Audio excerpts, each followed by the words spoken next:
Again, Trevor's coming up. He's going to do the preaching part of the service, so you guys get a break from me. No applause.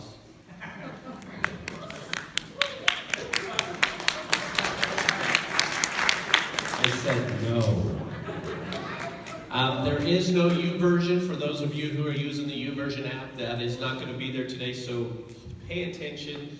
And I'm encouraged by what I already heard so far from you today, so let's hear what God's going to say to you through here. Well, we'll start out with this already. If you guys want to turn your Bibles to Mark chapter 8, that's where we're going to be for the majority of the time. I think I put this thing. I want you to get to know a little bit about me and my family before we start this stuff off, though.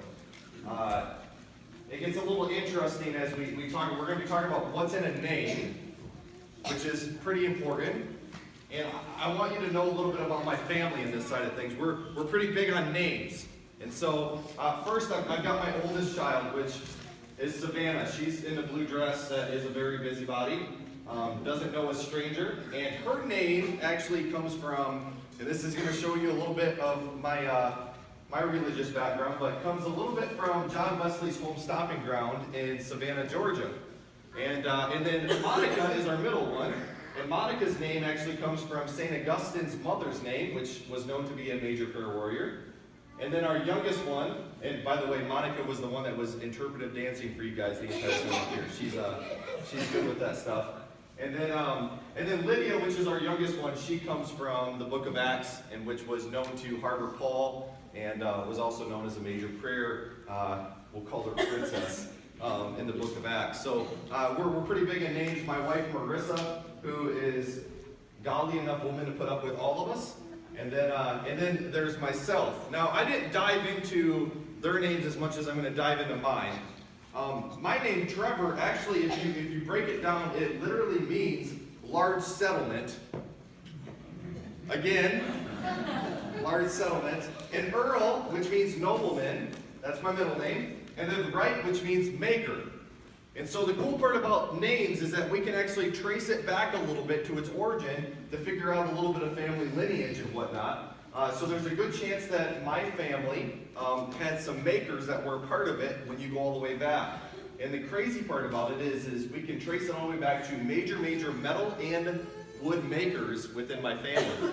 So it's pretty cool to dive into that. But not only that, there's all kinds of names for other things too. And what's cool about names is when I say something, you instantly can grasp onto the idea of what that thing is. Right? I say light switch, and you go, I know what a light switch is.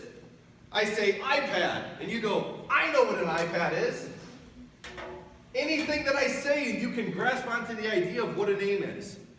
I can go into holidays, say something like Thanksgiving, and instantly some of your minds go to turkey and stuffing and pilgrims maybe. And then hopefully some of you even go to a time to give thanks for the things that we have. I say Christmas, and then the kids go, presents! And then hopefully a lot of us will go, the time in which Jesus was born. I say something like Easter, and then we think of Easter egg hunts, and candy, and bunnies. Which, by the way, I'm a major hunter, so when I think of bunnies, I think of, they're on the plate, right? So, but then we think of, Jesus was raised from the dead. Names have so much meaning in things, and today we're going to talk about a name that is above all names. Now, before we go too much further, I am a very energetic preacher, and so hopefully you guys can hang on with me a little bit. I move around a lot, and I get a lot of voice inflection. I'm not yelling at you, I'm yelling with you, okay? So here we go. Mark chapter 8, verse 27 is where we're going to be. I'm going to be reading out of the New Living Translation to start out with. I'll be switching things up and going back to the NIV later on. But this is Peter's declaration about Jesus. It says this: Jesus and his disciples left Galilee, and they went up to the villages near Caesarea Philippi. As they were walking along, he asked them, "Who do people say that I am?" "Well," they replied, "some say John the Baptist, some say Elijah, and others say you are one of the other prophets." Then he asked them, "Well, who do you say that I am?" Peter replied, "You are the Messiah." But Jesus warned them not to tell anyone about him. Before we break into this verse, we're going to take a little bit of a detour.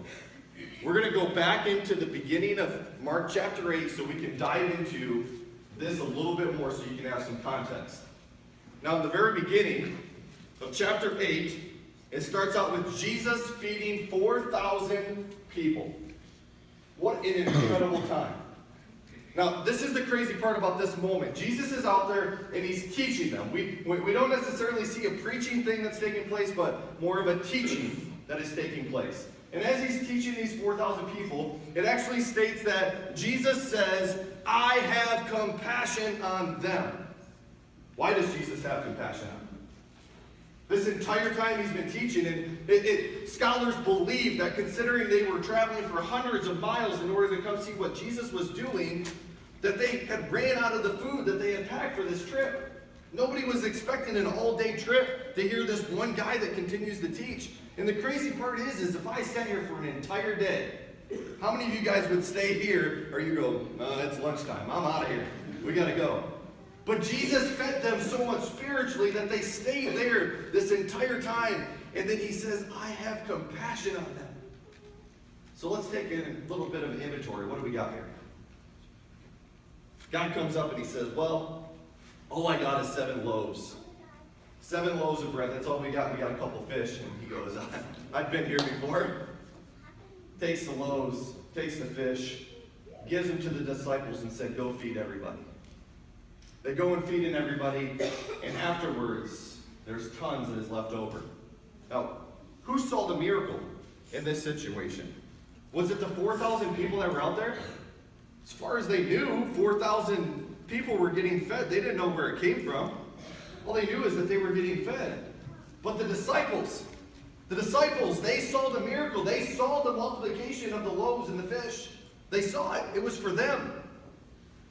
Fast forward a little bit, just towards the end of that section, we see the Pharisees come in and they demand a sign from Jesus.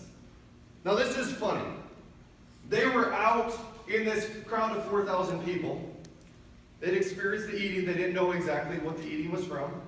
They heard the teaching from Jesus.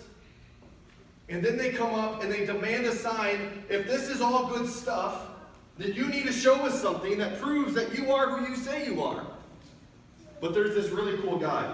I like this guy. R.T. France says this: "They, the Pharisees, do not come for dialogue, nor do they expect a sign to be given. Their aim is simply to discredit who Jesus is."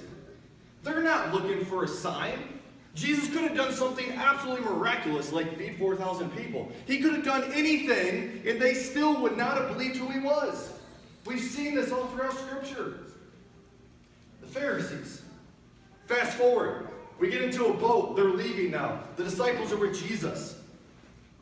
And the disciples start to discuss this little thing out. They're like, "Hey guys, we're a little hungry right now. And there's a problem. We only have 1 loaf of bread that's left."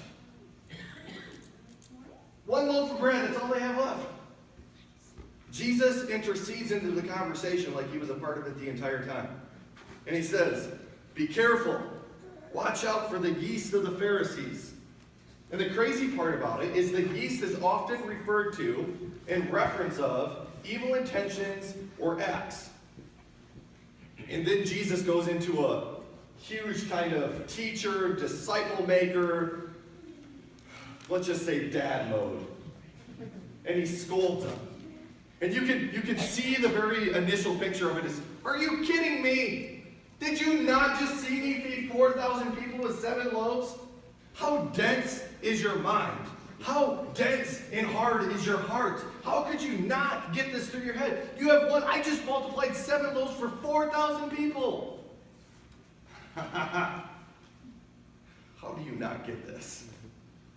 You can tell in Jesus' mind, he's starting to wonder. He's been walking with his disciples for almost 3 years now. When are they going to get it?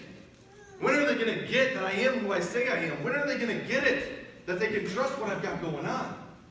When are they going to get it? Does he say that to us? When are we going to get it? I know there's times that we worry about so much stuff. We only have one loaf of bread in the cupboard. We don't have enough money to make it to the end of the month. We've got issues and problems that are going on in our lives. I think sometimes Jesus goes, when are you going to get it? I've taken care of you this entire time. You've seen the miracles that's happened in the past. When are you going to get it? Fast forward. We get to Jesus healing a blind man immediately after that. They get out of the boat. They catch this blind man. He spits in his hands and he rubs it in this dude's eyes. How gross is that? Cold season around here and everybody's like, oh no. Spits in this dude's eyes and this guy, Jesus asks him, says, can you see? The guy's like, well, sort of. I see people who look like tall trees walking around. Like, what land are you in, tall trees? Jesus says, that's not good enough. He's a perfecter, by the way. Jesus is a perfecter of all things. So, he does it again. He rubs his eyes again. How about now? It's like, yeah, I can see now. I can see clearly now. He starts singing a song. That's where it came from. So, then Jesus says something to him that's quite interesting. Don't go and tell anybody about this. Does that sound familiar from the next passage we're about to get to? Now we get up to the main passage that we're talking about. They're in the areas around Caesarea Philippi. I want you to understand this to the fullest extent. You've got to understand this area that they're in.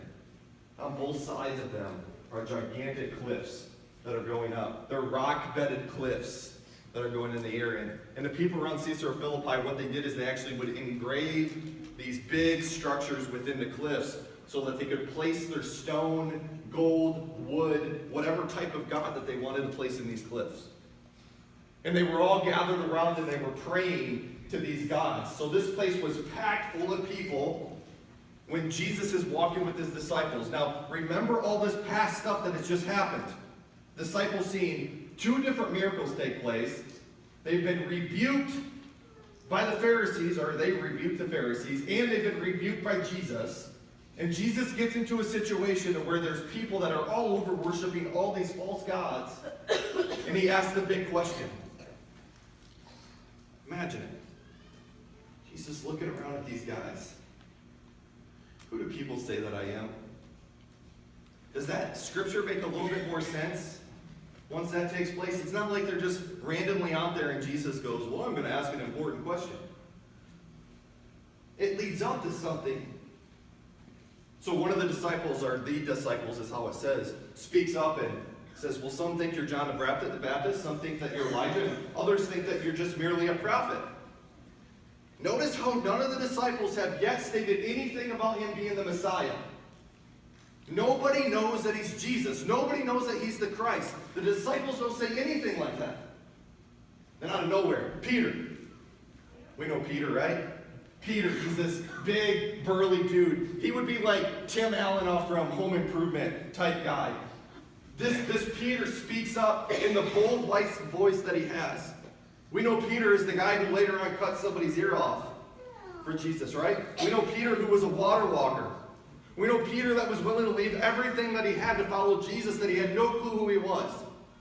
He's bold. He's not going to whisper something like this. He's not going to go, hey, Jesus, I got a different idea. You are the Messiah. No, that's not Peter. Peter's a yeller. So all these people that are around, Jesus, you're the Messiah. Oh, think about this for a second. The first time any of his disciples, anybody has declared him as the Christ, was right here at this moment. The name that is above all names. The name that consumes everything that we are and everything that we do gets declared at this very moment. It gets better. We move on. Right immediately after this, there's a piece of scripture that says that Jesus decides that he's going to go and he's going to tell the disciples about what's about to happen to him. I'm going to be beaten beyond recognition. I'm going to be handed over. I'm going to be killed. That's the summary of it.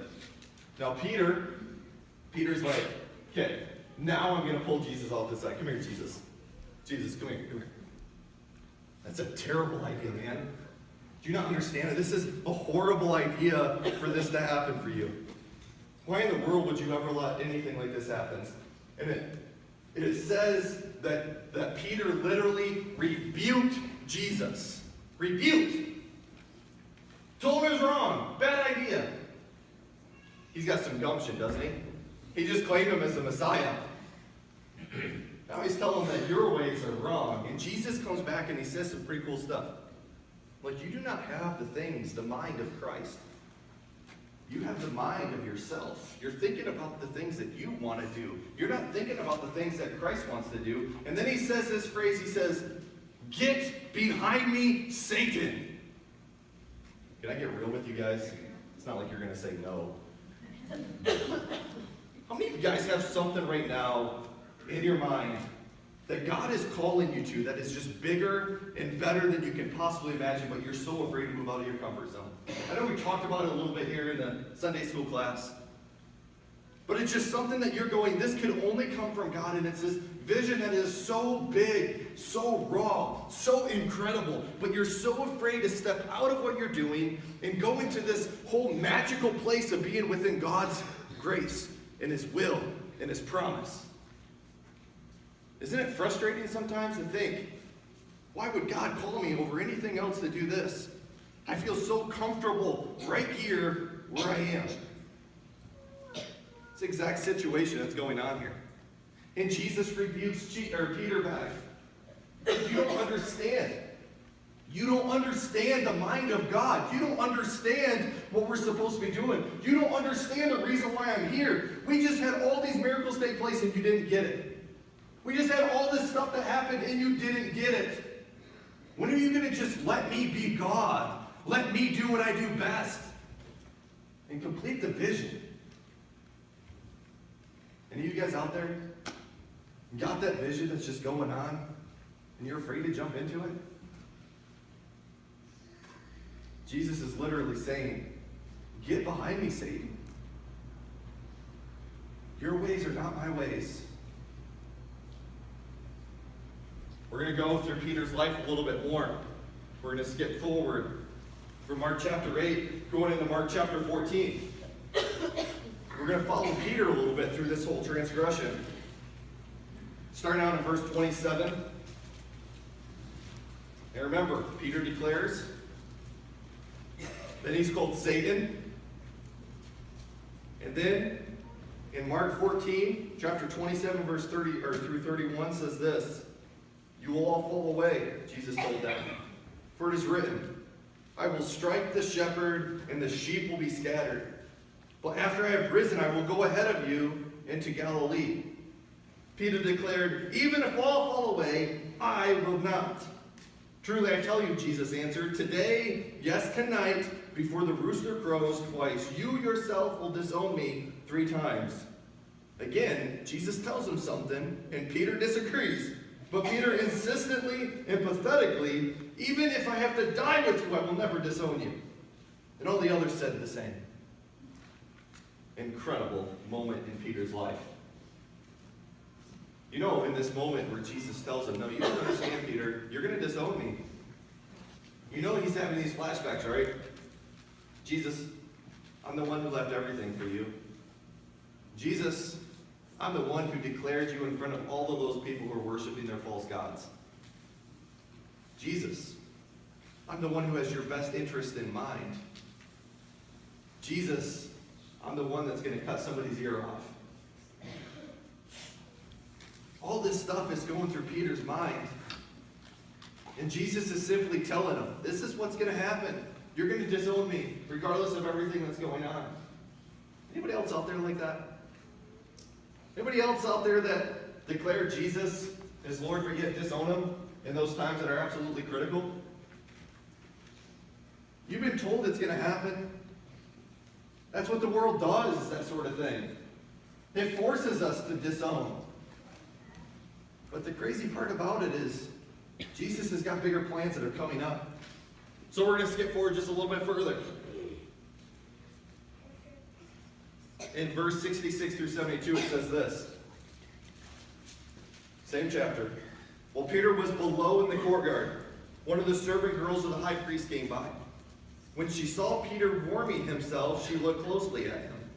"You also were with that Nazarene Jesus," she said. But he denied it. "I don't know or understand what you're talking about," he said, and he went out into the entryway.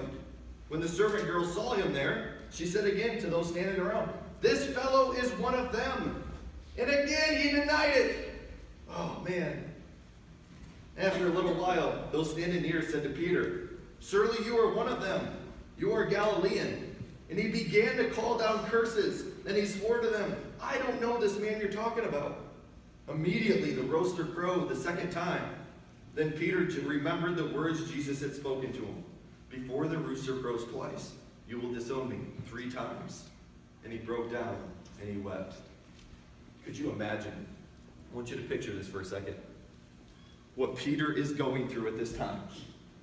Peter is now at a situation in which he is at a complete crumble because of what's going on.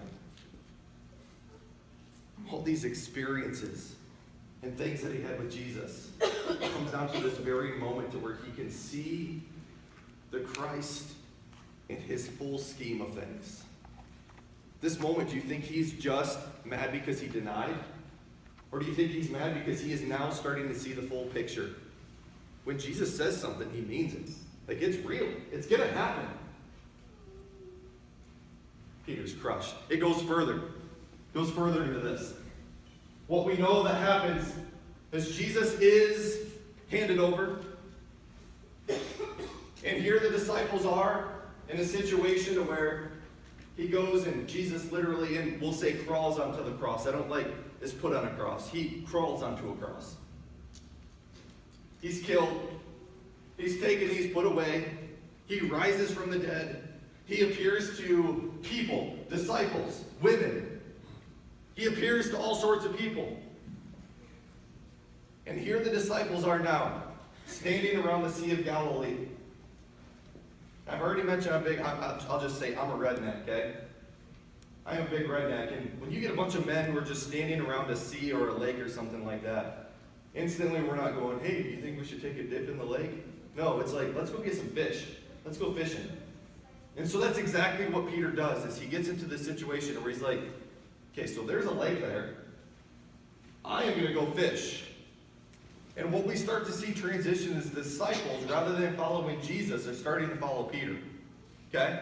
We see this a couple different times that takes place. When he declares something, the disciples declare something. Now that these guys are out on a lake, they're fishing. It says they're fishing all night. Not catching a single thing on this lake. Those are terrible moments, aren't they? You're sitting out there with your thoughts, and what's more dangerous than that? Especially after Peter's had this amazing, amazing journey over the last couple days of just sheer disappointment. And he's out here not catching anything but his thoughts. And it says in the morning there is a man who is standing on the shore who yells out to him, "Hey guys, catching anything?" "Nah, we haven't caught nothing." That's pretty typical up there while you're fishing, right? Drive by a boat and you, "Hey, I want to know if this is a good spot. Catching anything here?" That's a pretty common thing to happen. And so these guys aren't thinking much of it. But this is where it gets weird. Okay, how about this? Take your net, throw it on the right side of the boat. Okay, we've been fishing all night. Do you not think we haven't tried throwing it on the right side of the boat? But they do it. And it says that their net is so heavy that they struggle to even bring it in. And then this is where it gets awesome. It says that the disciple in which Jesus loved, which we know to be James, the disciple that Jesus loved, looks over at Peter. Can you imagine it? They're trying to pull this net up. And they're down there squinting. All of a sudden they're like, "Don't you think it's weird that this man from the shore told us to throw it over to the right side of the boat and then we catch all these fish? Don't you think it's weird that we did it when it happened?" So in James's mind, he goes, "Dude, that's got to be the Lord." Instantly, it says that Peter takes his cloak, ties it around his waist, and he jumps into the water and he starts swimming. He doesn't even give it a second thought. He just denied him 3 times, let him go over to be persecuted. And he doesn't even give it a second thought. He jumps into the water. He's swimming towards somebody who is somewhat of an enemy right now. He gets up to the shore, and Jesus greets him. And it's this beautiful, beautiful bond between Jesus and Peter. This is what it states. We're in John chapter 21, verse 15 through 19. I'll give you some time to get there if you want to. John chapter 21, verse 15 through 19. All right, that's enough time. After breakfast, Jesus asked Simon Peter, "Simon, son of John, do you love me more than these?" "Yes, Lord," Peter replied. "You know I love you. Then feed my lambs." Jesus told him. Jesus repeated the question, "Simon, son of John, do you love me?" "Yes, Lord," Peter said. "You know I love you." "Then take care of my sheep," Jesus said. A third time he asked him, "Simon, son of John, do you love me?" Stop. I want you to think about this. 3 times, Peter denied Jesus. 3 times, Jesus asked the question, "Do you love me?" This is an immediate redemption that is put in place for Peter. Now continue. "I tell you the truth." Oh, it says, Peter was hurt that Jesus asked the question a 3rd time. You think? He said, "Lord, you know everything. You know that I love you." Jesus said, "Then feed my sheep. I tell you the truth. When you were young, you were able to do as you liked. You dressed yourself and went wherever you wanted to go. But when you're old, you will stretch out your hands, and others will dress you and take you where you don't want to go." Jesus said this to let him know by what kind of death he would glorify God. Then Jesus told him, "Follow me." You guys catch the entire picture? This is the gospel message, all within a couple chapters. What we have is a situation of seeing, believing, following, denying, and redemption that is taking place, all within a couple chapters, all within weeks' time of each other. It's pretty incredible. How many out here need some redemption? You've had those situations that you bombed in. You got a gigantic red F on the paper of life. And you're hoping that Jesus would pull you aside and go, "Do you love me?" "Yes, Lord, you know that I love you." I know it's pretty incredible to have a situation in which we see miracles and yet we refuse to believe. What the problem is with this is that it gives us an opportunity to believe. Doesn't mean you will, but it gives you an opportunity. So if you're one of those that you've seen miracles and yet haven't believed, now is a time to believe, to repent, to be baptized. Because it's an incredible moment when that takes place. And it doesn't mean that you're not going to have a Peter experience. Doesn't mean that you're not going to deny Christ later on. We hope that you don't. I want you to see something else that kind of stems out of all of this. I know so often the church is so interested in getting people to say yes to Christ. We're so interested in just getting people to say yes, but I want you to notice something that's really key that comes out of Scripture. Do you realize that the disciples walked with Jesus for 3 years before he was declared as the Messiah? Do you think that discipleship has a little bit more of a bearing on evangelism than what we could possibly imagine? I can't remember who this quote was from. I tried looking it up so much. But it was talking about, do you think that we starch people before they're washed? It's an incredible idea to look at. Discipleship has so much more bearing than just leading somebody to Christ. What would happen if the church decided that they were going to stop asking people just to say yes and started walking with people in life? Started building relationships with people, being available for them in their circumstances. Because then we get people like Peter, who, if you continue reading the story, which I challenge you to, follow Peter's life, it's incredible.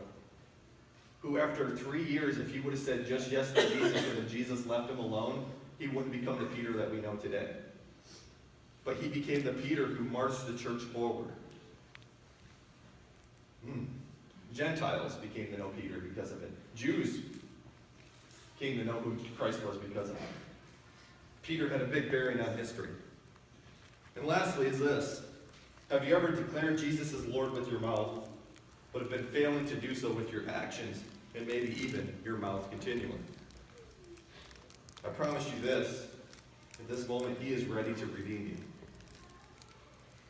It's really simple in all these processes. I'm not going to say this long prayer that I want you to repeat after me. But I want you to your heart just to whisper and murmur the very desires that God has for you. Redemption. Peace. So in that moment, let's pray. Dear gracious Heavenly Father, what an incredible opportunity it is to see how you have this incredible redemption plan. That wasn't just a redemption plan for the church, wasn't just a redemption plan for a group of people, but you made it even so specific for an individual. God, I pray that there's people that are sitting out here in this audience, that they're looking for redemption that is going on in their life. May you show them the redemption plan. May you be with them in the redemption plan. And may you bring people around them for the redemption plan. God, I pray for this community of believers, that they would stand up and fight for what is right. That they would stand up and be willing to dive into the messy situations that are all around. To edify their brothers and sisters in Christ. To strengthen their brothers and sisters in Christ. So that your redemption plan could see full term. God, I pray that more than anything, and just like we see in Peter's situation, that this redemption would not be for self-seeking, but it would be for glorifying who you are and what you're about. God, if there's anything that I've said up here that is not of you, I pray that you would strike it from each and every person's mind. But if there's anything, a hint, a speck, anything that came out of your mind, out of my lips, that you would keep it into their mind until we meet again.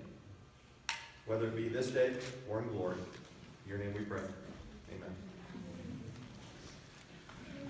Amen.